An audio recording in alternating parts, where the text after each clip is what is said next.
뉴스탑10이 선정한 8위입니다. 그제였습니다.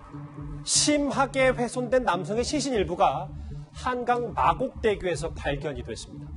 경찰은 피해자가 20, 30대 남성으로 추정하고 있고 나머지 시신을 찾기 위해서 현장 수색 작업을 진행하고 있는데요. 오늘 현장 목소리부터 먼저 들어보겠습니다. 물가 쪽으로 복귀해요. 삼층봉을 이용해서 물가 쪽으로 정확하게 수색해 주십시오. 삼층봉을 물가 쪽으로 집중적으로 수색 바랍니다. 천천히. 오늘 장면이에요. 오늘 폭염 주의보까지 있었는데도 이렇게 경찰들 일단 나머지 시신을 찾기 위해서 분주합니다. 박준 변호사님. 그런데 이 시신이 일주일 안에 유기가 됐을 가능성이 높다면서요? 그렇습니다. 1차 부검 소견입니다. 정밀 부검은 뭐 한 일주일이나 2주일 후에 나올 걸로 보이고요. 1차 외관상 봤을 때 이 추정 시기가, 유기 추정 시기가 일주일 정도 됐고, 한 20, 30대 정도 되는 남성, 이게 외국인인지 내국인인지도 확인할 수는 없는 상황이고요. 일단은 뭐 뼈라든지 장기 상태를 봤을 때는 그 정도 되면 시신이 좀 많이 훼손되어 있기 때문에 이 정확한 내용은 한 일주일, 2주일 지난 후에 DNA 연계 가능할 걸로 보입니다. 아, 외국인인지 국내 한국 사람인지도 모른다는. 네, 알 수가 없습니다. 화면을 보시면 지도로 보면 좀 이해가 잘 될 것 같아요. 마곡대구 남단에서 시신이 발견됐는데 상류 쪽에서, 한강 상류 쪽에서 떠내렸을 걸 판단하고 김태현 변호사님. 지금 이 부분, 김포대까지 가는 부분을 집중 수색하고 있다는데. 그렇죠. 이제 위에서 이제 상류에서 하루로 떠내려오니까요. 그러니까 일단은 저 3.9km 구간 김포고대교까지를 지금 수색을 하고 있는데, 뭐 얼마 전에 헝가리에 있었던 참사에서도 보듯이 이게 강의 유속이 생각보다 굉장히 빠르다잖아요. 예. 그러니까 저 김포대교 넘어서 더 갔을 가능성도 배제할 수는 없는 거죠. 그러니까 저렇게 김포대교까지 수색하다가 안 나오면 수색 범위를 늘리게 되는 것이거든요. 그러니까 글쎄요, 빨리 이제 수색을 해서 이제 신원을 확인을 해야, 그래야 지금 어떤 뭐 실체를 밝힐 수 있을 텐데, 아직까지 지금 발견된 신체 일부가 신원 확인과는 조금 무관한 측면들이 좀 있어서, 글쎄 빨리 좀 경찰이 수사에 좀 속도를 내야 될 것 같습니다. 나머지 시신은 물론이고 이제 유류품조차 지금 발견이 안 되고 있는데요. 이렇게 이틀 전 발견된 일부 시신으로는 말씀처럼 피해자의 신원을 특정할 수 없기 때문에 경찰은 정말 신원 파악에 어려움을 겪고 있습니다. 그 목소리 들어보시죠.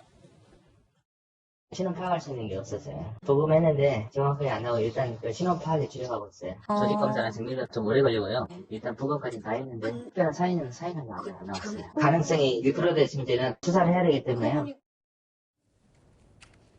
시신 훼손 정도만 보면 박지훈 변호사님, 강력 범죄가 의심되잖아요. 그렇죠. 뭐 변사라든지 아니면 실족 이런 것도 가능성이 있는데 아주 예리한 것으로 절단했던 흔적이 봤을 때는 살인 내지 그 이상의 어떤 사건의 이후에 시신을 심하게 훼손한 것으로 지금 보기 때문에 일단 강력 범죄에 초점을 두고 조사를 하고 있는데요. 가장 중요한 거는 신원을 특정을 해야 됩니다. 그래야지만이 맞아요. 이 신원이 알려져야지만이 가해자라든지 알 수가 있기 때문에 그 부분에 대해서 경찰은 수사에 초점을 맞추고 있습니다. 자, 이렇게 신원을 확인할 수 없도록 시신을 심하게 훼손하는 건 보통 이 면식범일 가능성이 크다는 게 전문가들의 분석입니다. 같이 들어보시죠.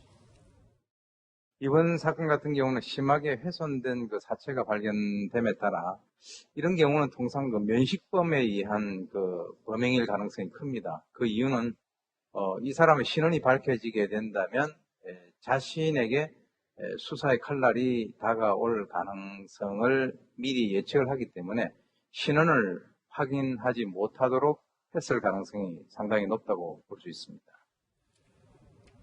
그러네요. 아직 수사 초기이니까 단정 지을 수는 없습니다만 글쎄요, 자칫 미제 사건이 되지 않을까라는 우려도 분명히 있습니다. 박준 변호사님. 네. 그런데 벌써 2003년이니까 그렇죠. 16년 전에도 이렇게 심하게 훼손된 시신이 발견됐었는데 그때도 미제 사건. 미제가 됐습니다. 2003년에 발생했던 사건인데 이른바 인제 광취령 시신 사건인데 이것도 마찬가지입니다. 세계 포대 속에 훼손된 시신이 발견됐는데 특정할 수 있는 부위가 지금 없는 그런 상태이기 때문에 이 신체 부위로는 신원을 밝힐 수가 없었고요. 결국은 신원을 확인하지 못했기 때문에 용의자를 특정할 수 없었고 이 사건은 지금까지도 미제 사건으로 남아있는 그런 상황입니다. 근데 저 지문 없는 시신에서 피해자가 많이 창상이 찔렸다라는 얘기가 많았는데 김태현 변호사님. 예. 근데 당시에 보니까 저항한 흔적이 전혀 없었다고요? 그러니까 저항한 흔적이 없었기 때문에 또 당시 이제 마취제나 약품 같은 것도 검출이 안 됐다는 거 아니겠어요. 그러니까 이제 당시에 이제 피해자하고 가해자가 혹시 면식범이 아닐까. 그리고 또 그런 추정도 있었던 거고. 피해자가 굉장히 신체가 굉장히 건장합니다. 그렇기 때문에 뭔가 이게 그 전에 면식범들이 또 공범도 있었을 건 아닐까라는 그런 여러 가지 추측들이 좀 있었었죠.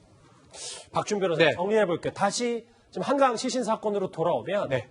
면식범일 가능성이 크다라는 전문가들의 분석도 분명히 있고 네. 이렇게 언제든 쉽게 시신을 찾을 수 있는 공간에다 시신을 유기했다는 것도 그렇죠. 어찌 보면 과시형 그리고 이 범죄를 저지른 인물에 대한 분석도 다시 해봐야 되는 거 아닙니까? 맞습니다. 인제 광치령 사건하고 유사한 부분들이 있습니다. 만약에 더 찾기 어려운 곳으로 은닉하거나 시신을 숨긴 게 아니고 발견될 수 있는 것으로 봤을 때는 어느 정도를 이 범죄에 대해서 과시할 수 있는 혹시나 아는 사람에 대해서 경고를 할 수 있는 뭐 그런 어떤 뉘앙스가 보이기도 하고요. 다만 이 시신을 특정할 수 있는 그런 어떤 부위가 지금 없기 때문에 그 경우는 결국은 이 사람의 신원이 확정이 된다 그러면 가장 용의자로 몰릴 수 있는 사람의 행동이 아닌가 이런 부분들이 추측되고 있는 부분입니다. 이 한강 몸통 시신 미스터리 관련해서는 조그마한 보도가 나오는 대로 저희도 한번 같이 짚어보도록 하겠습니다.